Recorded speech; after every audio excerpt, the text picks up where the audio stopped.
ഹരി ഓം. എല്ലാ സാധകർക്കും ഒരിക്കൽ കൂടി മീ ടു മീ മെഡിറ്റേഷൻ ചാനലിൻ്റെ മറ്റൊരു അധ്യായത്തിലേക്ക് സ്വാഗതം. ഇന്ന് നമ്മൾ തിരുവനന്തപുരത്തെ മീ ടു മീ മെഡിറ്റേഷൻ സെൻറ്ററിലാണ് സത്സംഗം ചെയ്യുന്നത്. ഈ സത്സംഗം ചെയ്യാനുള്ള ഒരു കാരണം എന്തെന്ന് വെച്ചാൽ, നമ്മുടെ ചാനലിൽ ഒട്ടേറെ മഹത്തുക്കളെയും സാധനാ മാർഗങ്ങളെയും ആണ് നമ്മൾ കാണിക്കുന്നത്. അതിനെക്കുറിച്ച് കൂടുതലായിട്ടാണ് നമ്മൾ ചാനലിൽ കാണിക്കുന്നത്. ആ വിഷയങ്ങളെ സംബന്ധിച്ച് നമുക്ക് ഒരുപാട് കോൾസ് വരാറുണ്ട്. പല ഡൗട്ട്സും പലരും ചോദിച്ച്, പല സാധകരും വിളിച്ച് ചോദിക്കാറുണ്ട്. അപ്പോൾ അങ്ങനെ വിളിച്ച് ചോദിക്കുന്ന കുറേയേറെ ഡൗട്ട്സ് ഉണ്ടല്ലോ, അതിനെല്ലാം ഒരു ക്ലാരിറ്റി വരുത്തുക എന്നുള്ളതാണ് ഈ സത്സംഗം കൊണ്ട് ഉദ്ദേശിക്കുന്നത്. അപ്പോൾ നമുക്ക് ആ ഡൗട്ട്സിനെ ക്ലിയർ ചെയ്യാൻ നമുക്ക് നമ്മുടെ ഔദൂജിയുണ്ട്. നമുക്ക് ഔദൂജിയോട് കൂടുതൽ കാര്യങ്ങൾ, ഈ സംശയങ്ങളെ നമുക്ക് ചോദിച്ചിട്ട് ക്ലിയർ ചെയ്യാം. നമസ്തേ ഗുരുജി. നമ്മൾ സാധകർ തുടക്കത്തിൽ ഒരു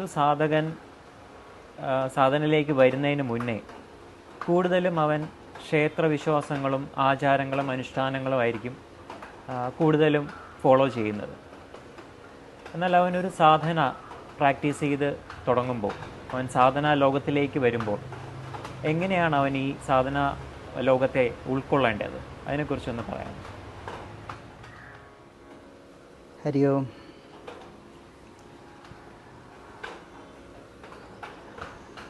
ഇത് പല സാധകരും ചോദിക്കുന്ന അല്ലെങ്കിൽ ഉള്ളിലുള്ള ഒരു സംശയം തന്നെയാണ്. ഈ ആചാരാനുഷ്ഠാനങ്ങൾ ഒത്തിരി നമ്മളെല്ലാവരും ഫോളോ ചെയ്യുന്ന ആൾക്കാർ തന്നെയാണ്. അതായത് സാധനാ ലോകത്തിലേക്ക് കടന്നു വരുന്നതിന് മുമ്പ് പലപ്പോഴും വ്രതങ്ങൾ എടുക്കുന്നത്, ഉപവാസം, പാരായണം, ക്ഷേത്രദർശനം, തീർത്ഥാടനം, അങ്ങനെ ഒത്തിരി രീതിയിലുള്ള ആചാരാനുഷ്ഠാനങ്ങൾ സാധകർ ഫോളോ ചെയ്യും. എന്നാൽ ഒരാളുടെ ഉള്ളിൽ ഒരു ആത്മാന്വേഷണം വന്നു എന്നിരിക്കട്ടെ, അല്ലെങ്കിൽ അങ്ങനത്തെ ഒരു ചിന്ത വന്നു എന്നിരിക്കട്ടെ, അപ്പോൾ അവൻ്റെ ഉള്ളിൽ തന്നെ ആചാരാനുഷ്ഠാനങ്ങളോട് ഒരു ചോദ്യം ചെയ്യൽ അവൻ്റെ ഉള്ളിൽ വരും. അപ്പം സ്വാഭാവികമായിട്ടും അങ്ങനെയൊക്കെ ചിന്തിക്കാമോ എന്ന് ചിന്തിച്ചിട്ട് ഇതേ മനസ്സ് തന്നെ ആ ചോദ്യങ്ങളെയൊക്കെ ഒന്ന് അടക്കി വയ്ക്കും. എന്നിട്ട് വീണ്ടും എന്തു ചെയ്യും? ഈ ആചാരങ്ങളും അനുഷ്ഠാനങ്ങളും തുടരും. ആചാരാനുഷ്ഠാനങ്ങൾ തെറ്റ് എന്നല്ല പറയുന്നത്. പക്ഷേ ഒരു മുട്ടായി നമ്മുടെ കയ്യിൽ കിട്ടിക്കഴിഞ്ഞാൽ നല്ല മനോഹരമായ വർണ്ണക്കടലാസ് അതിനെ പൊതിഞ്ഞിട്ടുണ്ടാവും. അപ്പോൾ നമ്മൾ എന്ത് ചെയ്യണം? ആ വർണ്ണക്കടലാസ് അതിനെ കണ്ടു കഴിഞ്ഞാൽ അതിനെ തുറന്ന് അതിനകത്തുള്ള മധുരം എടുത്ത് കഴിക്കണം. അപ്പോൾ അതേപോലെ ഉൾക്കാമ്പിലോട്ട് നമുക്ക് ഇറങ്ങിപ്പോവുക എന്ന് പറയുന്ന ഒരു അവസ്ഥയുണ്ട്. ഇത് ഓരോ സാധകനും അല്ലെങ്കിൽ സാധകനാകുന്നവൻ ചെയ്തിരിക്കണമെന്നാണ്. ഉപരിവിപ്ലവമായിട്ട് നമ്മൾ എല്ലാവരും ചെയ്യുന്ന കാര്യങ്ങൾ ഇങ്ങനെ ചെയ്തുകൊണ്ടേ ഇരുന്ന് കഴിഞ്ഞാൽ ഉള്ളിലോട്ട് ഇറങ്ങാൻ പറ്റില്ല. അതിൻ്റെ ഒരു ബെസ്റ്റ് ഉദാഹരണം എന്ന് വെച്ചാൽ, ശിവരാത്രി വരുന്ന സമയത്ത് എല്ലാവരും ഉറക്കൊഴിയുന്നു. ഓണം വരുന്ന സമയത്ത് എല്ലാവരും പൂക്കളം ഇടുന്നു, ഊഞ്ഞാൽ കെട്ടുന്നു, വയറ് നിറച്ച് സദ്യ കഴിക്കുന്നു. തിരുവാതിര വരുന്ന സമയത്ത് അത്. അപ്പോൾ ഓരോ സീസൺ, ഇനി ശബരിമല എത്തുമ്പോഴോ ശബരിമലയുടെ മണ്ഡലവ്രതം എടുക്കുമ്പം ആ കാലമാകുമ്പോൾ മണ്ഡലവ്രതം എടുക്കുന്നു. അപ്പോൾ ഓരോ മാസവും ഓരോന്ന് നമ്മളിങ്ങനെ ചാടി പോകുന്നു. എന്തുകൊണ്ട്? സമൂഹം എന്താണോ ചെയ്യുന്നത് അത് തന്നെ നമ്മളും ഇങ്ങനെ ചെയ്തുകൊണ്ടേയിരിക്കുന്നു. പക്ഷെ നമ്മളിൽ അന്വേഷണം നടക്കുന്നുണ്ടോ? ഇല്ല, അന്വേഷണം നടക്കുന്നില്ല. എല്ലാവരും ചെയ്യുന്നത് ഞാനും ചെയ്യുന്നു, മറ്റുള്ളവരെ കാട്ടി കൂടുതലായിട്ട് ചെയ്യുന്നു. അങ്ങനെ ഞാൻ നല്ലൊരു ഭക്തനാണ് എന്നുള്ള ഒരു പേര് സമ്പാദിക്കുന്നു. അതിലപ്പുറം അന്വേഷണ ബുദ്ധി നമ്മളിൽ ഉണരുന്നുണ്ടോ ഇല്ലേ എന്നുള്ളൊരു ചോദ്യം അവിടെ വരും. യഥാർത്ഥത്തിൽ ഇപ്പം ഒരു കോഴി തൻ്റെ മുട്ടയിൽ അടയിരിക്കുന്നു എന്ന് വിചാരിക്കുക. 21 ദിവസം കഴിയുമ്പോൾ ആ പ്രോപ്പറായിട്ട് അതിൻ്റെ ചൂട് കിട്ടിയിട്ടുണ്ടെങ്കിൽ തീർച്ചയായിട്ടും മുട്ട വിരിയും.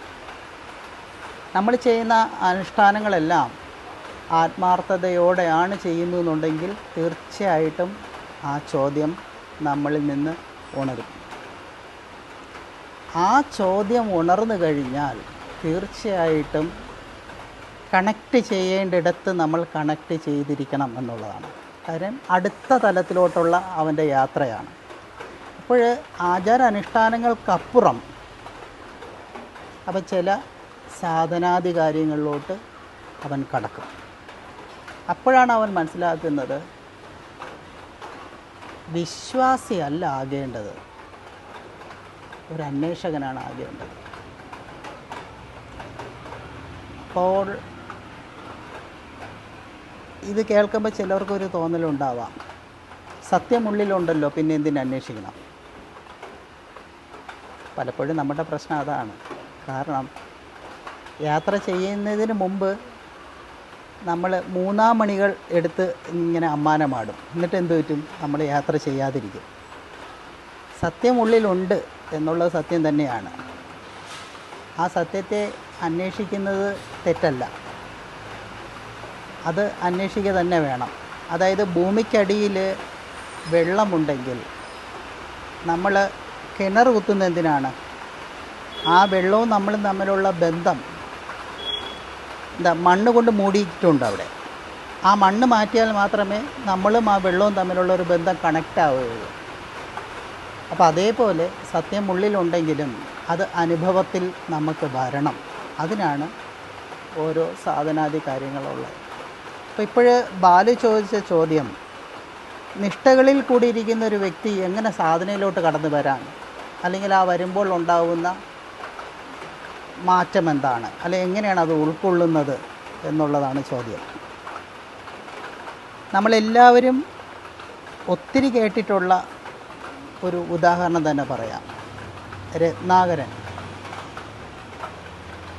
പല സത്സംഗങ്ങളിലും എല്ലാ ഗുരുക്കന്മാരും എടുത്തു പറയുന്ന ഒരു പേരാണ് രത്നാകരൻ. എന്തുകൊണ്ട് ആ ഒരു ഉദാഹരണം പറയുന്നു എന്ന് വെച്ചാൽ, രത്നാകരൻ്റെ ഒരു കഥയിൽ കൂടി നമുക്ക് വ്യക്തമായി ഒരു വ്യക്തിയുടെ പരിണാമം പ്രകടമായി നമുക്ക് കാണാൻ പറ്റും. എപ്രകാരമാണോ സിദ്ധാർത്ഥനിൽ നിന്ന് ബുദ്ധ ഭഗവാൻ ഉണർന്നത്, അപ്രകാരം ഒരു കാട്ട് കള്ളൻ അല്ലെങ്കിൽ ഒരു വേടൻ്റെ അവസ്ഥയിലിരുന്ന രത്നാകരൻ എന്ന് പറയുന്ന ഒരു വ്യക്തി പരിണാമം സംഭവിച്ച് വാൽമീകി മഹർഷിയായി മാറി എന്നുള്ളത്. ആ ഒരു സ്റ്റോറി നമ്മൾ ജസ്റ്റ് ഒന്ന് മനസ്സിലാക്കാൻ ശ്രമിക്കുമ്പോൾ ഈ നേരത്തെ പറഞ്ഞൊരു ചോദ്യത്തിന് ഒരു വ്യക്തത വരും. ഇപ്പോൾ നമ്മൾ പറയാൻ പോകുന്ന രത്നാകരൻ്റെ കഥയാണ്. രത്നം ആകാരമായിട്ടുള്ളവൻ എന്നാണ് ആ വാക്കിൻ്റെ അർത്ഥം. അതേ രത്നം എന്നാണ്, അദ്ദേഹം ഒരു രത്നമാണ്. പക്ഷേ അതിൻ്റെ അർത്ഥമോ അതിൻ്റെ വസ്തുതയോ ആർക്കറിയില്ല, വേടനായിട്ടുള്ള ആ വ്യക്തിക്കറിയില്ല. രത്നാകരനെ പറയപ്പെടുന്നത് ഒരു വനത്തിനുള്ളിൽ താമസിച്ചിരുന്നു എന്നാണ്. അപ്പോൾ ആ വനത്തിനകത്ത് ആര് കടന്നു വന്നാലും, ഈ യാത്ര ചെയ്ത് അടുത്ത ഗ്രാമത്തിലേക്ക് പോകുന്ന ഒത്തിരി ആൾക്കാർ ആ വനത്തിൽ കൂടി കടന്നു പോകും. അപ്പോഴവരെ ഉപദ്രവിച്ച് അവരിൽ എന്തൊക്കെ ഉണ്ടോ അതെല്ലാം കൈക്കലാക്കുക എന്നുള്ളതാണ് രത്നാകരൻ ചെയ്തിരുന്നത്. കൂടാതെ മൃഗങ്ങളെ വേട്ടയാടി കഴിക്കുന്നു, അത്തരം കാര്യങ്ങളൊക്കെ ചെയ്തുകൊണ്ടാണ് അദ്ദേഹം ജീവിച്ചിരുന്നത്. അങ്ങനെ ഇരിക്കുന്ന സമയത്താണ് സപ്തർഷികൾ വരുന്നത്. സപ്തർഷി വന്നു. അപ്പോൾ സാധാരണ മഹത്തുക്കളെ കാണുമ്പോൾ ഓടിപ്പോയി നമസ്കരിക്കും. ഇദ്ദേഹത്തിന് അറിയില്ലല്ലോ ഇതാരാണെന്ന്. അപ്പം അത് അവരുടെ കയ്യിലിരിക്കുന്ന ഭാണ്ഡക്കെട്ടുകളെയൊക്കെ കണ്ടിട്ട് അതിനകത്ത് എന്തെങ്കിലും സ്വർണമോ ധനമോ ഉണ്ടാവുമെന്ന് വിചാരിച്ചിട്ട് അവരെ ഉപദ്രവിക്കാൻ വേണ്ടിയിട്ട് രത്നാകരൻ നേരെ ഈ സപ്തർഷികളുടെ അടുത്ത് ചെന്നു. ഇപ്പോൾ സ്വാഭാവികമായിട്ടും ഈ സപ്തർഷികൾ 7 പേരുണ്ടല്ലോ, ഈ 7 പേർക്കും കൂടി വേണമെന്നുണ്ടെങ്കിൽ ഇത് തടയാം. പക്ഷെ രത്നാകരനെ അവർ തടഞ്ഞില്ല. അതിന് പകരം ഒരു ചോദ്യം ചോദിച്ചു. ചോദ്യം ഇപ്രകാരമായിരുന്നു: താങ്കൾ ചെയ്യുന്നത് ശരിയാണെന്ന് താങ്കൾക്ക് തോന്നുന്നുണ്ടോ? അപ്പോൾ കാട്ടിൽ വസിക്കുന്ന വേടനായിട്ടുള്ള രത്നാകരന് ശരിയും അറിയില്ല, തെറ്റും അറിയില്ല. ആ വാക്ക് തന്നെ അദ്ദേഹം ആദ്യമായിട്ടാണ് കേൾക്കുന്നത്. ശരിയാണെന്ന് തോന്നുന്നുണ്ടോ എന്ന് ചോദിച്ചത്. അപ്പോൾ ശരിയും തെറ്റും അറിഞ്ഞുവിടാത്ത ആൾക്ക് ധർമ്മം അധർമ്മം എത്രത്തോളം ജ്ഞാനം ഉണ്ടാവും? അയാൾക്ക് എത്രത്തോളം മോക്ഷം എന്ന് പറയുന്ന സങ്കല്പത്തെ പറ്റിയിട്ടൊരു അറിവുണ്ടാവും? അപ്പം ഈ രത്നാകരൻ എന്ന് പറയുന്ന ഒരു വ്യക്തി വനത്തിനുള്ളിൽ താമസിക്കുന്നു എന്ന് പറയുന്നത് നമ്മളെ ഓരോരുത്തരെയും ആണ് അത് സൂചിപ്പിക്കുന്നത്. അന്ധകാരമാകുന്ന അജ്ഞാനമാകുന്ന വനത്തിനുള്ളിൽ താമസിക്കുന്ന രത്നാകരനാണ് നാം എല്ലാവരും. അപ്പോൾ ഈ സപ്തർഷികൾ ഇങ്ങനെ ചോദിച്ചപ്പോൾ സ്വാഭാവികമായിട്ടും രത്നാകരൻ പറഞ്ഞു, ഞാൻ എൻ്റെ കുടുംബം പുലർത്താൻ വേണ്ടിയിട്ടാണ് ഞാനിതെല്ലാം ചെയ്യുന്നത്.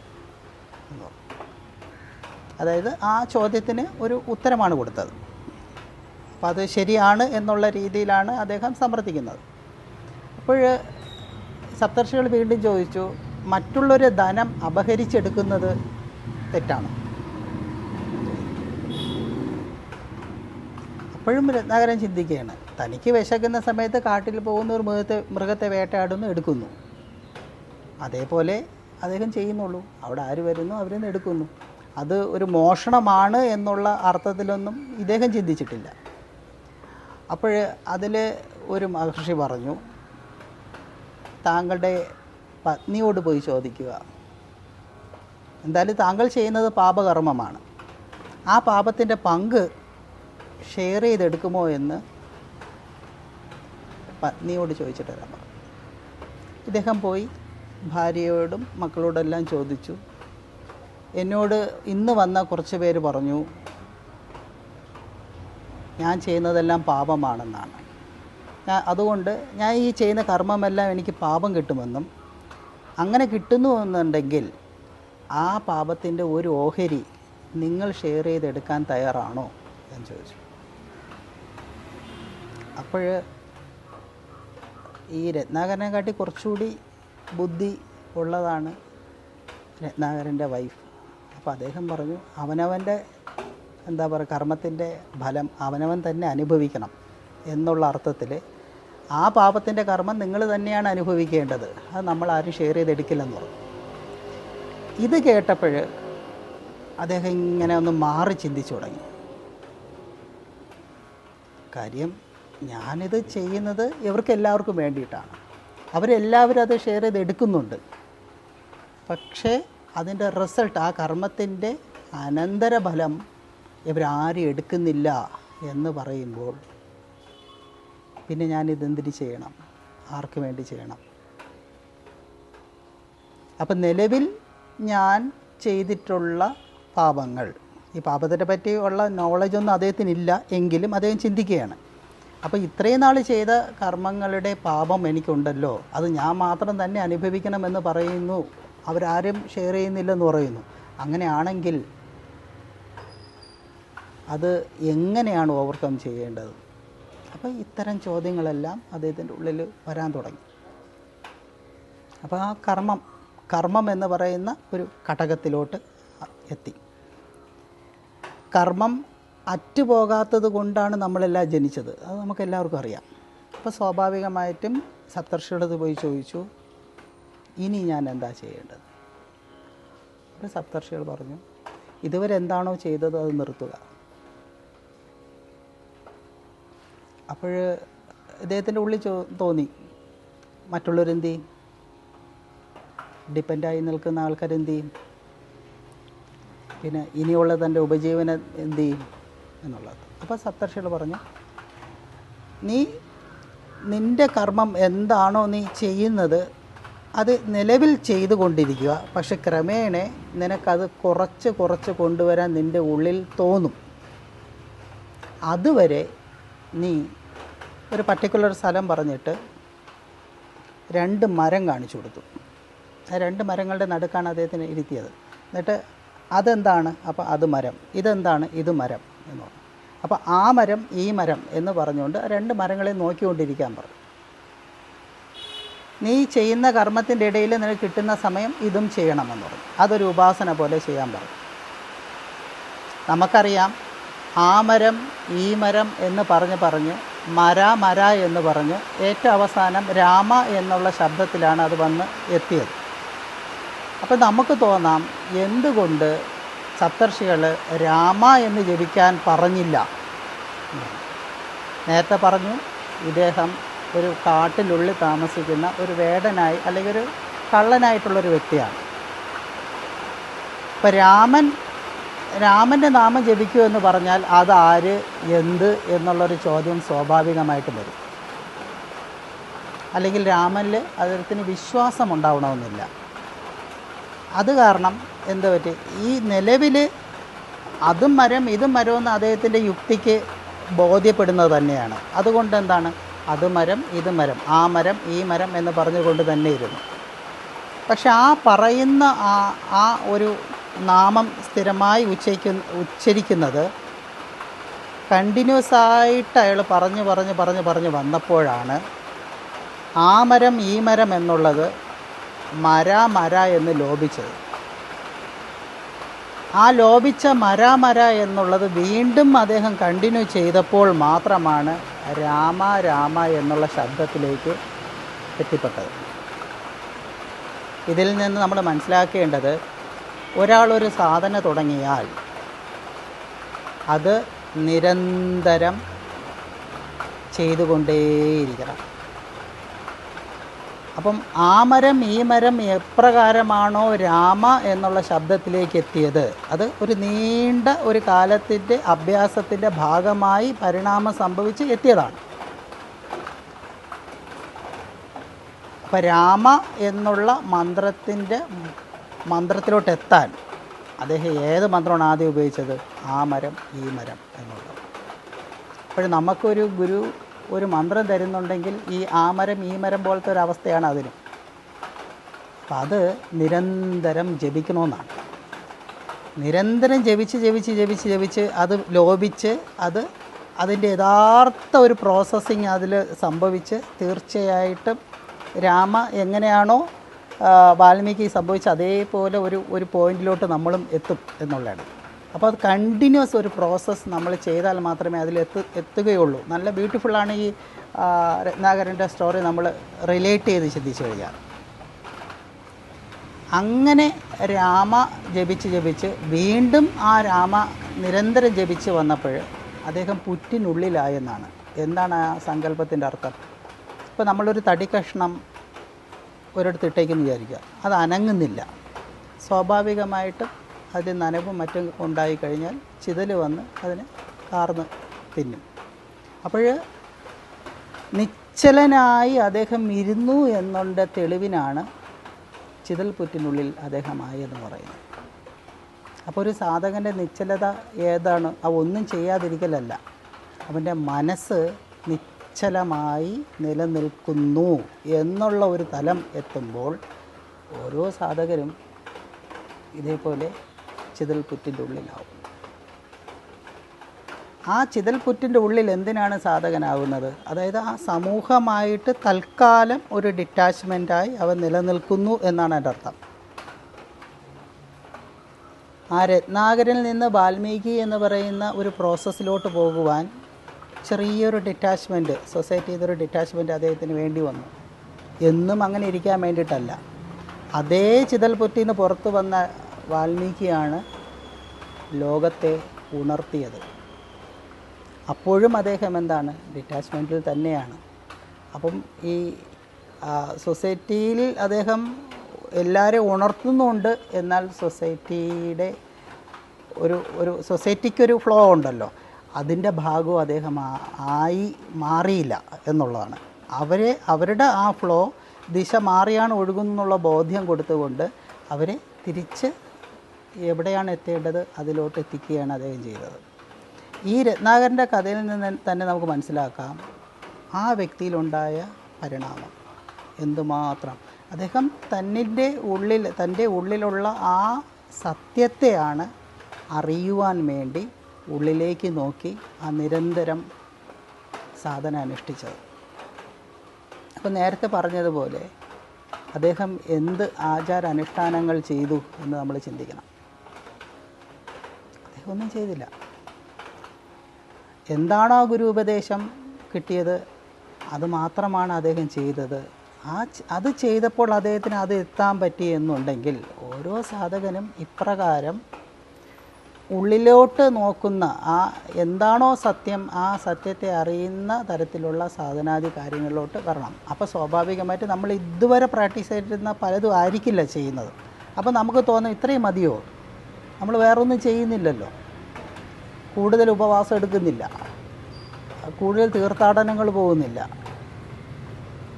ഈ മറ്റുള്ളവർ ചെയ്യുന്ന സാധകർ ചെയ്യുന്ന ഒരു കാര്യവും നമ്മൾ സാധകരല്ല വിശ്വാസികൾ അമ്പല വിശ്വാസവും മറ്റു ക്ഷേത്ര വിശ്വാസത്തിലൊക്കെ നിൽക്കുന്നവർ ചെയ്യുന്നത് പോലെ പലതും നമ്മൾ ചെയ്യുന്നില്ല. അപ്പോൾ ഇത്രയും മതിയാവുമോ എന്നൊക്കെ നമുക്ക് തോന്നാം. പക്ഷേ ഒരു കാര്യം നമ്മൾ മനസ്സിലാക്കണം, മറ്റുള്ളവർ സീസണൽ ഭക്തിയാണെന്നുണ്ടെങ്കിൽ സാധകൻ ഇത് എന്താ പറയാൻ ഈ ഹോളിഡേ പോലും ഇല്ലാത്ത എല്ലാ ഡേയും ഹോളി HOLI ഹോളി ഡേ ആക്കിയാണ് അവൻ മാറ്റുന്നത്. അങ്ങനെ അവൻ 365 ദിവസവും 24 മണിക്കൂറും അവൻ്റെ സാധനയിൽ അവൻ ഫോക്കസ് ചെയ്തുകൊണ്ട് മുന്നോട്ട് പോകുമ്പോഴാണ് അവനിൽ പരിണാമം ഉണ്ടാകുന്നത്. ആ ഒരു യാത്ര അവൻ ചെയ്യുമ്പോൾ സ്വാഭാവികമായിട്ടും അവൻ്റെ ഉള്ളിൽ പല പല ചോദ്യങ്ങൾ ഉണരും. ആ ചോദ്യം അവൻ സ്വാഭാവികമായിട്ടും സാധന ഗുരുവായിട്ട് പങ്കുവയ്ക്കും. തീർച്ചയായിട്ടും അതിൻ്റെ നിർദ്ദേശങ്ങൾ കിട്ടും. ഇങ്ങനത്തെ ഒരു പ്രോസസ്സിങ് അവൻ്റെ ലൈഫിൽ നടക്കുമ്പോഴാണ് അവൻ ശരിക്കും ഒരു ഭക്തൻ നിന്ന് ഒരു സാധകൻ എന്നുള്ളൊരു തലത്തിലേക്ക് ഉയരുന്നത്. ഗുരുജി, ഒരു സാധകൻ ഫേസ് ചെയ്യുന്ന മറ്റൊരു പ്രശ്നമാണ് അവൻ സാധനയിലേക്ക് വരുമ്പോൾ അവന് കൂടുതൽ പ്രശ്നങ്ങൾ അല്ലെങ്കിൽ സംഘർഷങ്ങൾ അഭിമുഖീകരിക്കേണ്ടി വരുന്നതായിട്ട് കണ്ടിട്ടുണ്ട്. അതിനെങ്ങനെയാണ് ഒരു സാധകൻ നേരിടേണ്ടത് എന്ന് പറയുന്നത്? നമ്മളൊരു ചെസ്സ് കളിക്കുന്നു എന്ന് വിചാരിക്കുക. അപ്പോൾ നമുക്കെല്ലാം അറിയാമല്ലോ, ചെസ്സ് കളിക്കുമ്പോൾ വെള്ളക്കരുക്കളും കറുത്ത കരുക്കളും ഉണ്ട്. അപ്പോൾ പടയാളികളെല്ലാം നിരത്തി വയ്ക്കുന്നു. അതിൻ്റെ പിന്നിൽ ആന, കുതിര, രാജാവ്, മന്ത്രി ഇങ്ങനെ ക്രമത്തിൽ അടുക്കി വയ്ക്കുന്നു. കളി തുടങ്ങുന്നതിന് മുമ്പ് എന്താണ്, വളരെ ശാന്തമാണ്. കളിക്കളത്തിൽ എല്ലാവരും ശാന്തമായിരിക്കും. കളി സ്റ്റാർട്ട് ചെയ്ത് ഓരോ കരുക്കൾ മുന്നോട്ട് വെച്ച് കഴിഞ്ഞാലോ പ്രശ്നങ്ങൾ സ്റ്റാർട്ട് ചെയ്തു. അവിടെ പ്രശ്നങ്ങൾ തുടങ്ങി. എന്നാൽ നമ്മൾ അവിടെ പ്രശ്നം മാത്രമേ ഉള്ളൂ? ഇല്ല, സൊല്യൂഷനും ഉണ്ട്. ഓരോ കരുക്കൾ മുന്നോട്ട് പോകുമ്പോഴും അവിടെ അതെങ്ങനെ അതിൽ നിന്ന് എസ്കേപ്പ് ആകാം എന്നുള്ള ഒരു സൊല്യൂഷനും അവിടെ തെളിയുന്നുണ്ട്. ആ സൊല്യൂഷൻ കാണാൻ കഴിയാതെ വരുമ്പോഴാണ് പ്രശ്നം മാത്രം കാണുന്നത്. അത് എപ്രകാരമാണെന്ന് ചോദിച്ചു കഴിഞ്ഞാൽ, ഇപ്പോൾ നമ്മുടെ ഒരു മുറി ചിന്തിക്കുക. നല്ല വൃത്തിയായിട്ടിരിക്കുന്ന മുറി. നമ്മളൊരു ചൂല് കൊണ്ടുവന്ന് ആ താഴെ ആ നിലം ഒന്ന് തൂത്ത് നോക്കൂ. നിലവിൽ അവിടെ ഉണ്ടായിരുന്ന പൊടി അതെല്ലാം അന്തരീക്ഷത്തിൽ ഇങ്ങനെ പറക്കും. അപ്പോൾ വൃത്തിയാക്കാൻ നോക്കുമ്പോഴാണ് അവിടെ പലതും പൊന്തി വരുന്നത്. അത് ശരിക്കും ടെക്നിക്കലി പറഞ്ഞു കഴിഞ്ഞാൽ ഈ ജന്മത്തിൽ മാത്രം ഉള്ളതല്ല. പല ജന്മങ്ങളായിട്ട് നമ്മളിങ്ങനെ കളക്ട് ചെയ്ത് ശേഖരിച്ച് വെച്ച് കൊണ്ടുവന്നിട്ടുള്ള പലതും അതിൽ നിന്ന് പൊന്തി വരും. ഒരു നല്ല കുളിച്ച് ശുദ്ധമായി ഒരു നല്ല വെള്ള വസ്ത്രമൊക്കെ ധരിച്ചിട്ട് ഒരു വ്യക്തി വന്ന് നിൽക്കുന്ന സമയത്ത് ആ വസ്ത്രത്തിൽ ചെറുതായിട്ട് എന്തെങ്കിലും ഒന്ന് അഴുക്ക് വന്നു കഴിഞ്ഞാൽ പെട്ടെന്ന് അത് ഐഡൻറ്റിഫൈ ചെയ്യില്ലേ? അപ്പോൾ അതേപോലെ നമ്മൾ എത്രത്തോളം ക്ലിയർ ആവാൻ നോക്കുന്നു അത്രത്തോളം നമ്മൾക്ക് ഓരോ ഇഷ്യൂസുകൾ അവിടെ വരും. ഇത് സ്വാഭാവികമാണ്. ഇതിനെ ഫൈറ്റ് ചെയ്യണം, അല്ലെങ്കിൽ അതിനെ തിരിച്ചറിയണം, അതിനെ അതിജീവിക്കണം. അതിന് നമ്മളുടെ ഉള്ളിൽ എന്ത് വേണം? അതിൻ്റേതായുള്ള ആയുധങ്ങൾ വേണം. എന്താണ് അതിൻ്റെ ആയുധം? ശരിയായിട്ടുള്ള ആത്മജ്ഞാനം. ആത്മജ്ഞാനം നമ്മൾക്ക് അത് കിട്ടിയേ തീരൂ. എങ്കിൽ മാത്രമേ ഇത് ഫൈറ്റ് ചെയ്ത് മുന്നോട്ട് പോകാൻ പറ്റുള്ളൂ. ഫൈറ്റിംഗ് എന്ന് പറയുന്ന വാക്ക് അവിടെ ഉപയോഗിക്കാൻ പറ്റുമോ ഇല്ലെന്നറിയില്ല. എങ്കിലും തുടക്കക്കാരന് അതൊരു ഫൈറ്റിംഗ് തന്നെയാണ്. അവൻ അത് ഫൈറ്റ് ചെയ്ത് തന്നെ മുന്നോട്ട് പോകേണ്ടി വരും.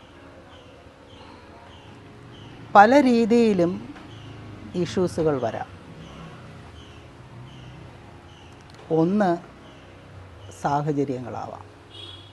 കുടുംബത്തിൻ്റെയും ജോലി സ്ഥലങ്ങളുടെ സമൂഹത്തിൻ്റെയും നിന്ന് വരുന്ന സാഹചര്യങ്ങളായിട്ടുണ്ടാവുന്ന പ്രശ്നങ്ങളാവാം. രണ്ടാമത് ആന്തരികമായിട്ടുള്ള പ്രശ്നങ്ങൾ, നമ്മുടെ ഉള്ളിലുള്ള വാസനകളും മറ്റു കാര്യങ്ങളായിരിക്കാം. അതിൽ ആന്തരികമായിട്ട് വരുന്ന വേറെ ഒരു സംഭവമുണ്ട്, ആദർശപരമായിട്ടുള്ള പ്രശ്നങ്ങൾ. എന്താണ് ഈ ആദർശപരമായിട്ടുള്ള പ്രശ്നങ്ങളെന്ന് വെച്ച് കഴിഞ്ഞാൽ, ഒരാൾ തർക്കിക്കാൻ പോകുന്നു വിചാരിക്കുക. ഈശ്വരൻ എവിടെയാണ്? ഈശ്വരൻ ഉള്ളിലുണ്ടെന്ന് പറയും. തർക്കിക്കാൻ വേണ്ടി തർക്കിക്കുന്നിടത്ത് വിജയിക്കാൻ വേണ്ടി പറയുന്നതാണ് ഈശ്വരൻ ഉള്ളിലുണ്ട് എന്ന് പറയും. എന്നാൽ ഉള്ളിൽ ഈശ്വരൻ ഉണ്ട് എന്ന് പറയുന്നവൻ അപ്രകാരമാണോ ജീവിക്കുന്നത്? ആവണമെന്നില്ല. അതാണ് ആദർശപരമായിട്ടുള്ള പ്രശ്നങ്ങളെന്ന് പറയുന്നത്. നമ്മുടെ ഉള്ളിൽ അതങ്ങനെ ചിന്തിക്കും, അതൊക്കെ ഉണ്ടെന്ന്. പക്ഷേ ജീവിക്കുന്ന ജീവിതം വെച്ച് നോക്കുമ്പോഴോ നമ്മുടെ ഉള്ളിൽ നമ്മൾ മാത്രമേ ഉള്ളൂ എന്നുള്ള രീതിയിലാണ് ജീവിക്കുന്നത്. അപ്പോൾ ഈശ്വരൻ എവിടെ പോയി? അപ്പോൾ ഇത്തരം കാര്യങ്ങളെല്ലാം ശരിക്കും എന്താണോ ഞാൻ ബിലീവ് ചെയ്യുന്നത് അതിൽ ലീവ് ചെയ്യാൻ സാധിക്കണം എന്നുള്ളതാണ്. അതിലൊരു കുറച്ചുകൂടി എളുപ്പത്തിൽ മനസ്സിലാക്കാൻ ഒരു ഉദാഹരണം പറഞ്ഞുതരാം. അതായത്, ഈ ആധ്യാത്മിക പുസ്തകത്തിലോ അല്ലെങ്കിൽ നമ്മൾ പ്രഭാഷണങ്ങളോ കേൾക്കാൻ പോകുമ്പോൾ നമ്മൾ ഏറ്റവും കൂടുതൽ കേൾക്കുന്ന ഒരു വാക്കാണ് മായ. ഈ ലോകം മായയാൽ സൃഷ്ടിക്കപ്പെട്ടിരിക്കുന്നു എന്ന് കേൾക്കും.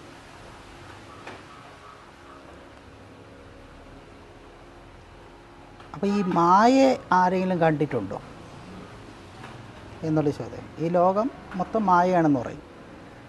എന്നാൽ ഈ മായ ആരെങ്കിലും കണ്ടിട്ടുണ്ടോ എന്ന് ചോദിച്ചു കഴിഞ്ഞാൽ, നമ്മൾ കാണുന്നതെല്ലാം മായയാണ് എന്നുള്ള സത്യമാണെങ്കിലും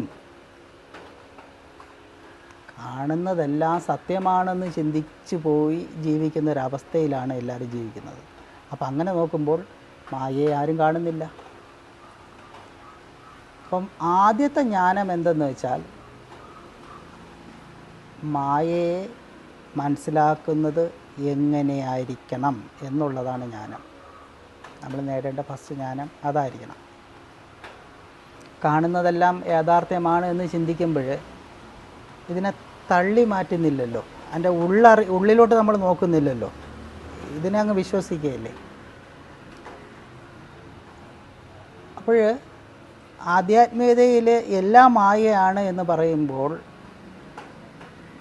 നമ്മളത് എത്രത്തോളം അത് ഉൾക്കൊള്ളുന്നു, ആ സ്റ്റേറ്റ്മെൻറ്റിനെ എത്രത്തോളം ഉൾക്കൊള്ളുന്നു എന്നുള്ളത്,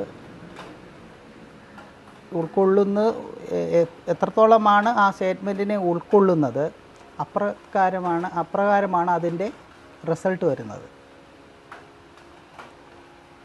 നേരത്തെ പറഞ്ഞു, ഐഡിയോളജിക്കലി നമുക്ക് പലതും നമ്മൾ അക്സെപ്റ്റ് ചെയ്യുന്നില്ല. ഉള്ളുകൊണ്ട് നമ്മൾ പറയുന്നുണ്ടെങ്കിലും പ്രവൃത്തിയിൽ അത് അക്സെപ്റ്റ് ചെയ്തതായിട്ട് വരുന്നില്ല. അപ്പം എല്ലാം മായയാണ് എന്ന് പറയുന്ന ആ സ്റ്റേറ്റ്മെൻറ്റിനെ എന്തുകൊണ്ട് നമുക്ക് ഉൾക്കൊള്ളാൻ പറ്റുന്നില്ല എന്ന് വെച്ചാൽ, എന്ന് ഒരു ചോദ്യം ചോദിച്ചാൽ അതിൻ്റെ ഉത്തരം എന്ന് പറയുന്നത്, നമുക്കിതെല്ലാം യാഥാർത്ഥ്യമായിട്ടാണ് അനുഭവപ്പെടുന്നത്. അപ്പം അപ്പോൾ നമ്മുടെ ഉള്ളുകൊണ്ട് ഇത് യാഥാർത്ഥ്യമാണ് എന്ന് ചിന്തിക്കുമ്പോൾ നമുക്ക് എങ്ങനെ ഇതെല്ലാം മായയെന്ന് വിശ്വസിക്കാൻ പറ്റും? നമ്മൾ ഉണരുമ്പോൾ സൂര്യൻ കിഴക്കുദിക്കുന്നു, പടിഞ്ഞാറ് അസ്തമിക്കുന്നു. ഈവനിങ് ആകുമ്പോൾ പടിഞ്ഞാറ് അസ്തമിക്കുന്നു. അപ്പോൾ സൂര്യൻ ഉദിക്കുന്നുവെന്നും അസ്തമിക്കുന്നുവെന്നും പകലുണ്ടെന്നും രാത്രി ഉണ്ടെന്നും എന്നുള്ള അനുഭവങ്ങൾ നമുക്ക് കിട്ടുമ്പോൾ ഭൂമിയാണ് കറങ്ങുന്നത്, സൂര്യൻ ചലിക്കുന്നില്ല എന്ന് പറയുന്ന ഒരു വസ്തുതയെ യുക്തിയിൽ കൂടി അതിനെ അക്സെപ്റ്റ് ചെയ്തിട്ട്, എന്നാൽ അനുഭവം എന്താണ്? ആ യുക്തിയിൽ ഉള്ള അതല്ല അനുഭവമായിട്ട് കിട്ടുന്നത്. അപ്പോൾ അനുഭവം മാറി വന്നാൽ പോലും ഈ അനുഭവം ഇങ്ങനെയൊക്കെയാണ് കിട്ടുന്നത്. രാത്രിയും പകലും സൂര്യൻ്റെ സഞ്ചാരമെല്ലാം നമുക്ക് ഫീൽ ചെയ്യുന്നുണ്ടെങ്കിലും യുക്തിയിൽ കൂടി ഈ ഉണ്ടാകുന്ന അനുഭവങ്ങളെ ഭേദിച്ചവന് മാത്രമേ അതിൽ നിലക്കാൻ പറ്റുള്ളൂ. അപ്പോൾ അതേപോലെ ഒരു ആധ്യാത്മികതയിലും ആ ഒരു ധീരത കാണിക്കുന്നവർ മാത്രമേ ഈ എല്ലാം മായയാണ് എന്ന് പറയുന്ന സ്റ്റേറ്റ്മെൻറ്റിനെ ഉൾക്കൊള്ളാൻ പറ്റുള്ളൂ. നമ്മൾ ആ പറഞ്ഞതിൻ്റെ ധ്വനി പിടികിട്ടിയിട്ടുണ്ടാവുമെന്ന് വിശ്വസിക്കുന്നു. എങ്കിലും വീണ്ടും അതിനൊന്ന് പൊളിച്ച് നമുക്ക് മനസ്സിലാക്കാൻ ശ്രമിക്കാം. നമ്മൾ ഈ ലോകത്ത് എല്ലാവരും കർമ്മങ്ങൾ ചെയ്യുന്നുണ്ട്, ധാരാളം കർമ്മങ്ങൾ ചെയ്യുന്നുണ്ട്. ഏത് കർമ്മങ്ങൾ ചെയ്താലും അതിനകത്ത് 3 ഘടകങ്ങളുണ്ടാവും. നമ്മളൊന്ന് ചിന്തിച്ച് നോക്കിയാൽ മതി, നമുക്ക് മനസ്സിലാവും. ഏതൊക്കെയാണ് ആ 3 ഘടകങ്ങളെന്ന് ചോദിച്ചു കഴിഞ്ഞാൽ, 1 കാലം, 2 ദേശം, 3 നിമിത്തം.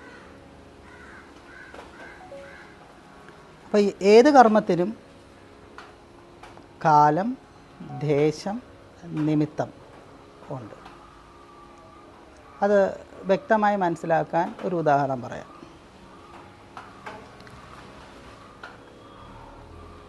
ഉച്ചയ്ക്ക് നല്ലവണ്ണം വിശന്നപ്പോൾ സുഹൃത്തിൻ്റെ വീട്ടിൽ പോയി ഞാൻ ഭക്ഷണം കഴിച്ചു. ഇതൊരു പറഞ്ഞ ആ സ്റ്റേറ്റ്മെൻ്റ് ഒന്ന് ചിന്തിക്കുക. ഉച്ചയ്ക്ക് നല്ലവണ്ണം വിശന്നപ്പോൾ സുഹൃത്തിൻ്റെ വീട്ടിൽ പോയി ഭക്ഷണം കഴിച്ചു. ഇതിൽ കാലം ഏതാണ്? ഉച്ചസമയം. ദേശം ഏതാണ്? സുഹൃത്തിൻ്റെ വീട്. നിമിത്തം എന്താണ്? വിശപ്പ്. ഈ 3 ഘടകങ്ങൾ അതിനകത്ത് വന്നു. അപ്പോൾ ഉച്ചസമയം എന്ന് പറയുന്നത് നമുക്ക് ഫീൽ ചെയ്തു, വിശപ്പ് നമുക്ക് ഫീൽ ചെയ്തു, സുഹൃത്തിൻ്റെ വീട് നമുക്ക് ഫീൽ ചെയ്തു. അപ്പോൾ ഇതെല്ലാം ഉള്ളതായിരിക്കെ നേരത്തെ പറഞ്ഞില്ലേ, എല്ലാം മായയാണ് എന്ന് പറയുന്ന ഒരു സ്റ്റേറ്റ്മെൻറ്റ് നമുക്ക് എങ്ങനെ ഉൾക്കൊള്ളാൻ പറ്റും?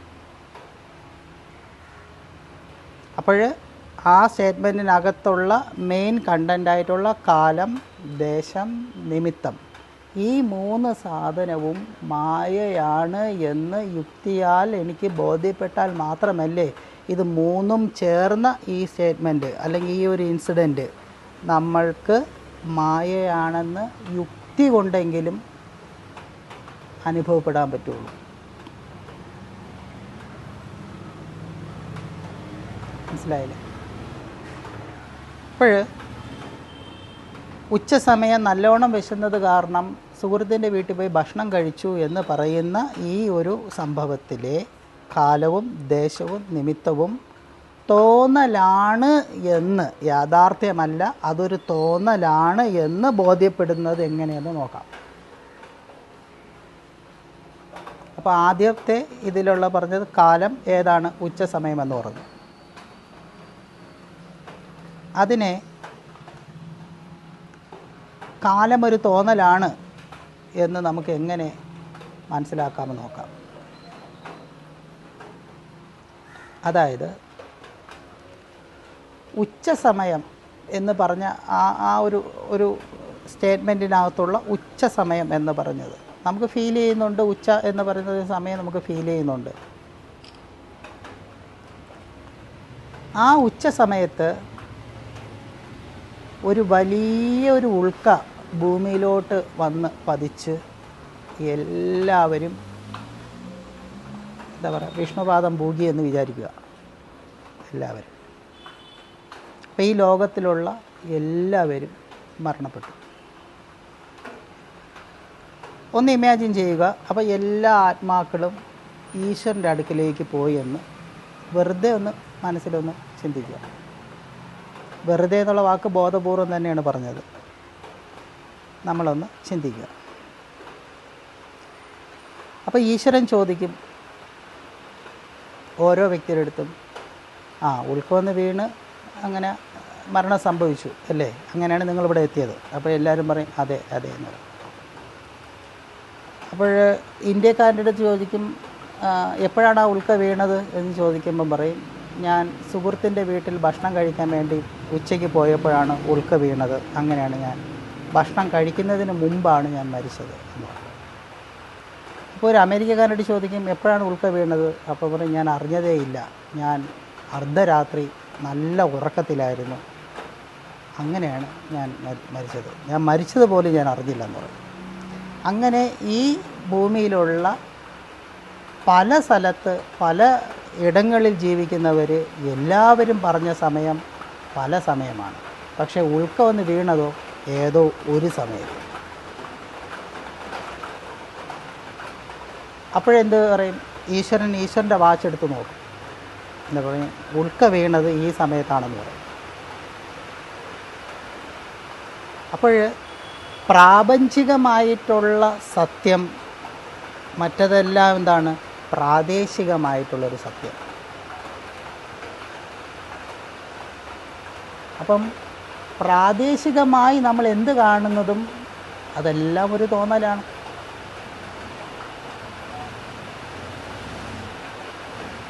അങ്ങനെ നമ്മൾ ഇതിനെ ഉള്ളിലോട്ട് ഇറങ്ങി ചിന്തിക്കുമ്പോഴാണ് കാലം തോന്നലാണ് എന്ന് നമ്മൾ മനസ്സിലാക്കുന്നത്. വിദേശത്ത് താമസിക്കുന്ന ഒരു സുഹൃത്തിനെ നമ്മൾ ഫോണിൽ കൂടി ബന്ധപ്പെടുമ്പോൾ രണ്ടുപേരും സംസാരിക്കുന്ന ഒരു സബ്ജക്റ്റ് രണ്ടുപേർക്കും രണ്ട് കാലത്തിൻ്റെ അനുഭവങ്ങളിൽ കൂടിയായിരിക്കും അവർ സംസാരിക്കുന്നത്. ഒരാൾ രാത്രിയുടെ ചീവിടി ശബ്ദങ്ങൾ ബാക്ക്ഗ്രൗണ്ടിൽ കൂടി കേട്ട് ആ രാത്രിയുടെ അനുഭവത്തിൽ കൂടി ആ ഒരു കാര്യത്തെ സംസാരിക്കുന്നു. മറ്റൊരാൾ ചിലപ്പോൾ അവൻ്റെ രാജ്യത്ത് അത് ഉച്ച സമയത്തായിരിക്കും, സൂര്യൻ്റെ ചൂടും വേർത്തും ഒലിച്ചുമായിരിക്കും അവൻ ഇരുന്ന് സംസാരിക്കുന്നത്. അപ്പം കാലം, ഇവർ രണ്ടുപേരും സംസാരിക്കുന്ന ഒരു യാഥാർത്ഥ്യം ഒന്നാണെങ്കിലും രണ്ടുപേരുടെയും കാലത്തിൻ്റെ അനുഭവം രണ്ട് രീതിയിലാണ് അവർക്കുണ്ടാകുന്നത്. നമ്മൾ പലപ്പോഴും കേട്ടിട്ടുണ്ടല്ലോ, ഈ പല വിദേശ രാജ്യങ്ങളിലും നമ്മളെ ധ്യാന സെൻറ്ററിൽ ഉള്ള പല സാധകരും പുറത്ത് ഒക്കെ ജോലി ചെയ്യുന്നുണ്ട്. ഇപ്പോൾ ന്യൂസിലാൻഡിലൊക്കെ വർക്ക് ചെയ്യുന്ന ചില സാധകർ അവിടെ, അശ്വതിയും അരവിന്ദും ഇവരെല്ലാവരും ഇങ്ങനെ പറയുന്നത് കേട്ടിട്ടുണ്ട്. ആ നാട്ടിൽ സൂര്യൻ ചില മാസങ്ങളിൽ വളരെ ലേറ്റായിട്ടായിരിക്കും അസ്തമിക്കുന്നത്. അതായത് രാത്രി 9 മണിയൊക്കെ ആകുമ്പോഴാണ് സൂര്യൻ അസ്തമിക്കുന്നത്. അതേസമയം പകലോ വളരെ താമസിച്ച്, അതും വളരെ വ്യത്യാസപ്പെട്ടിരിക്കും. ഈ രാത്രിയുടെ സൂര്യൻ്റെ അസ്തമയവും ഉദയവും എല്ലാം വ്യത്യാസപ്പെട്ടിരിക്കും. അപ്പോഴിങ്ങനെ ഈ ഓരോ മാസങ്ങളുടെ വ്യത്യാസം അനുസരിച്ചിട്ടാണ് ഈ വ്യത്യാസങ്ങൾ വരുന്നത്. അപ്പോഴെന്താണ്, ഈ ജോലിക്ക് പോയിക്കൊണ്ടിരുന്നതും സ്കൂളിൽ പോയിക്കൊണ്ടിരുന്ന ആൾക്കാർക്കല്ല അവരുടെ കർമ്മങ്ങൾ അതങ്ങനെ തുടരുകയും വേണം. അപ്പോഴെന്ത് ചെയ്യും, അവിടുത്തെ ഗവൺമെൻറ് തന്നെ പറയും 1 മണിക്കൂറും 1.5 മണിക്കൂറും എല്ലാ ക്ലോക്കിനെയും മുന്നോട്ടാക്കാൻ പറയും. അപ്പോഴെന്താണ് അതിൻ്റെ അർത്ഥം, ആ മുന്നോട്ടാക്കുമ്പോൾ ഇപ്പോഴത്തെ സമയം ഇതാണ് എന്ന് അവരങ്ങ് വിശ്വസിക്കുകയാണ്. പിന്നെ ആ പർട്ടിക്കുലർ മന്ത് കഴിയുമ്പോഴോ വീണ്ടും അവിടുത്തെ ഗവൺമെൻറ് പറയും എല്ലാവരും അവരുടെ ക്ലോക്ക് പിന്നിലോട്ടാക്കാൻ പറയും. അപ്പോൾ ഇതെല്ലാം നമ്മൾ ഒരു കാലം എന്ന് പറയുന്നത് ഒരു തോന്നലിൽ വിശ്വസിച്ചുകൊണ്ട് നമ്മൾ ജീവിക്കുകയാണ്. അപ്പോൾ ഇതിൽ നിന്ന് മനസ്സിലാക്കേണ്ടത് പ്രാദേശികതയും പ്രാപഞ്ചികതയും ഇതിന് രണ്ട് കാലഗണന ഉണ്ട് എന്ന്, രണ്ട് സമയം ആണ് എന്നുള്ളതാണ് പറഞ്ഞു വന്നത്. അപ്പോൾ പ്രാദേശികതയായിട്ട് നമ്മളെല്ലാവരും അത് ഒരു തോന്നലിൻ്റെ അടിസ്ഥാനത്തിൽ നമ്മൾ വിശ്വസിച്ച് അതങ്ങനെ പോകുന്നു. ഇനി നേരത്തെ പറഞ്ഞ ഉദാഹരണത്തിൽ ദേശം, അപ്പോൾ ആ സ്റ്റേറ്റ്മെൻറ്റ് എന്തായിരുന്നു? ഉച്ച സമയത്ത് വിശന്നത് കാരണം സുഹൃത്തിൻ്റെ വീട്ടിൽ പോയി ഭക്ഷണം കഴിച്ചു. അപ്പോൾ സുഹൃത്തിൻ്റെ വീട് എന്ന് പറയുന്നത് ദേശം എന്നുള്ളൊരർത്ഥത്തിലെടുക്കാം. അപ്പോൾ ദേശം ഒരു തോന്നലാണോ എന്നുള്ളതാണ് അടുത്ത ചോദ്യം. ഇപ്പോൾ തിരുവനന്തപുരത്തുള്ള ഒരു വ്യക്തിയോട് നമ്മൾ ചോദിക്കുന്നു എറണാകുളം എവിടെയാണ് എന്ന് ചോദിച്ചാൽ അവൻ എന്ത് പറയും? തിരുവനന്തപുരത്തുള്ള ആൾക്കാർ പറയും പടിഞ്ഞാറോട്ട് യാത്ര ചെയ്താൽ എറണാകുളം എത്തുമെന്ന് പറയും.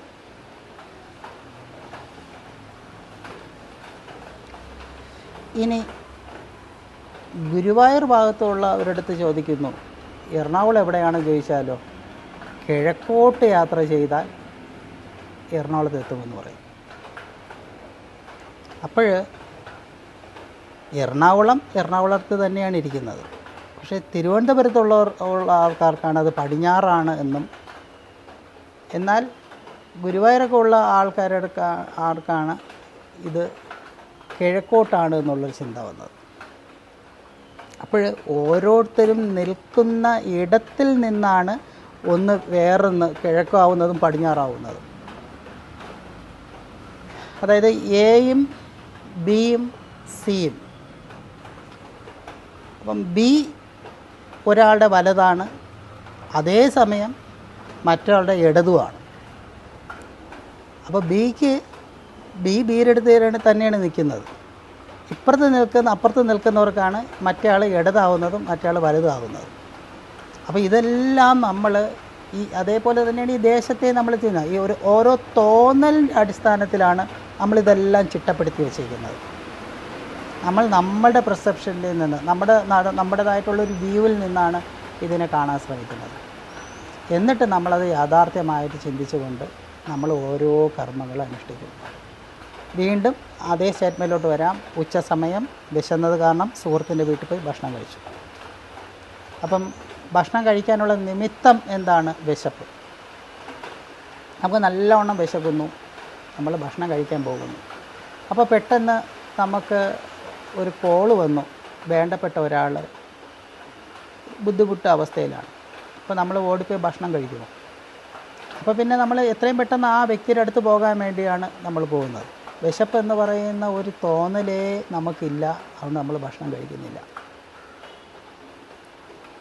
ഈ നാച്ചുറോപ്പതി ചികിത്സയിലൊക്കെ പോകുന്നവർക്ക് മനസ്സിലാവും, 10 ദിവസമൊക്കെ ഭക്ഷണം കഴിക്കാതിരിക്കും, അവിടെ വെള്ളം മാത്രം കുടിച്ചുകൊണ്ട്. അത് പ്രാക്ടീസ് ചെയ്യുന്നവർക്ക് മനസ്സിലാവും, വിശക്കാറില്ല. അതേസമയം നമ്മൾ വീട്ടിലിരിക്കുന്ന സമയത്തോ 3 നേരവും വിശക്കും, 3 നേരവും ഭക്ഷണം കഴിക്കും. അപ്പം പലതും തോന്നലാണ്. ഈ പറഞ്ഞ ഉദാഹരണം വെച്ച് കാലവും ദേശവും നിമിത്തവും തോന്നലാണ് എന്ന് നമ്മുടെ തോന്നലിൻ്റെ അടിസ്ഥാനത്തിലാണ് ഇത് നിലനിൽക്കുന്നതെന്നും പ്രാദേശിക സത്യമല്ല പ്രാപഞ്ചിക സത്യമെന്നുള്ള ഒരു ബോധം വന്ന ഒരു വ്യക്തിക്ക് മാത്രമേ, അത് അത്രയും സൂക്ഷ്മമായി കാര്യങ്ങളെ ഗ്രഹിച്ചെടുക്കുന്നതിന് മാത്രമേ ആചാര്യന്മാർ പറയുന്ന എല്ലാം മായയാണ് എന്ന് പറയുന്ന ഒരു സത്യത്തെ ഉൾക്കൊള്ളാൻ പറ്റുള്ളൂ. അപ്പം എന്തുകൊണ്ടാണ് ഈ ഐഡിയോളജിക്കലി നമുക്ക് ഈ പറയുന്ന ഋഷി വാക്യങ്ങൾ നമ്മളുടെ ചെറിയ ബുദ്ധിക്ക് ഉൾക്കൊള്ളാൻ പറ്റാത്തത് എന്നിപ്പോഴും മനസ്സിലായില്ലേ? കാര്യം സത്യദർശികളെല്ലാവരും സൂക്ഷ്മ ദൃഷ്ടിയിൽ കൂടി മനസ്സിലാക്കി എടുത്ത കാര്യങ്ങളാണ്. ആ ഒരു തലം നമ്മളിലോട്ട് എത്തണമെങ്കിൽ നേരത്തെ പറഞ്ഞതുപോലെ പരിണാമം നമ്മളിൽ സംഭവിക്കണം. ഇവിടെ മനുഷ്യനേ ഉള്ളൂ എന്ന്, അതിൽ ആൺജാതി പെൺജാതി എന്ന് പറയുന്ന മനുഷ്യരിലുള്ള 2 വിഭാഗമേ ഉള്ളൂ എന്ന് എത്ര പേര് വിശ്വസിക്കുന്നു? ഇതിൽ മനുഷ്യരിൽ തന്നെ ഇന്ത്യക്കാരനെന്നും അമേരിക്കക്കാരനെന്നും ചൈനക്കാരനാണെന്നും ജപ്പാൻകാരനാണെന്നും അതേപോലെ തന്നെ കിഴക്കനെന്നും പടിഞ്ഞാറനെന്നും ഈഴവനെന്നും പുലയനെന്നും ബ്രാഹ്മണനെന്നും ക്ഷത്രിയനെന്നും ഒക്കെ ഇങ്ങനെ നമ്മൾ വീണ്ടും വീണ്ടും ക്ലാസിഫൈ ചെയ്യുന്നത് ഇതെല്ലാം നമ്മുടെ ഒരു തോന്നലുകളല്ലേ, പ്രാദേശികമായി മാത്രം നമ്മൾ വിശ്വസിക്കുന്ന തോന്നലുകളാണ്. അപ്പം എല്ലാ തോന്നലുകളും മായയാണ്. എല്ലാ തോന്നലുകളിൽ നിന്നും യാഥാർത്ഥ്യത്തിലേക്ക് എത്തിപ്പെടുവാൻ ഓരോ സാധകർക്കും സാധിക്കണം. അപ്പം ബാലി ചോദിച്ച ചോദ്യം, നമ്മൾ മുന്നോട്ട് സാധന ചെയ്ത് മുന്നോട്ട് പോകുമ്പോൾ പ്രശ്നങ്ങൾ സൃഷ്ടിക്കപ്പെടുന്നു എന്ന് പറഞ്ഞതിൻ്റെ ഒന്ന് വ്യക്തമാക്കാൻ ശ്രമിച്ചതാണ്. അപ്പോൾ ഇത് നമ്മളിലൊരു പരിവർത്തനം വരുന്നു എന്നാണ് അതിൻ്റെ അർത്ഥം. നമ്മൾ മുന്നോട്ട് സഞ്ചരിക്കുന്നു എന്നാണ് അർത്ഥം. നമ്മൾ കുറേ പൊളിച്ചടുക്കലുകൾ നമുക്ക് ഉണ്ടാകേണ്ടതായി ഉണ്ട് എന്നാണ് അതിൻ്റെ അർത്ഥം. തീർച്ചയായിട്ടും പ്രശ്നങ്ങൾ വരും. പ്രശ്നങ്ങളുടെ സൊല്യൂഷനും നമ്മുടെ മുന്നിലുണ്ട്. അതിന് ആ ശരിയായ അറിവ് നമ്മൾ സാധനയിൽ കൂടി നേടിയെടുക്കുമ്പോൾ മാത്രമാണ് നമുക്കിവയെല്ലാം അതിജീവിക്കുവാൻ പറ്റുന്നത്.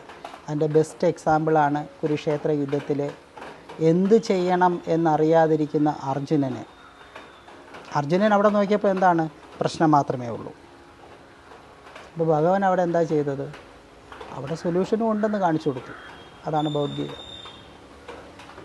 ആ സൊല്യൂഷൻ കണ്ടപ്പോഴോ പിന്നെ അർജുനൻ പ്രശ്നമൊന്നും കണ്ടില്ല. ഇത് എല്ലാവരുടെ ലൈഫിലും ഉണ്ടാവട്ടെ എന്ന് പറഞ്ഞുകൊണ്ട് നിർത്തുന്നു. ഹരി ഓം.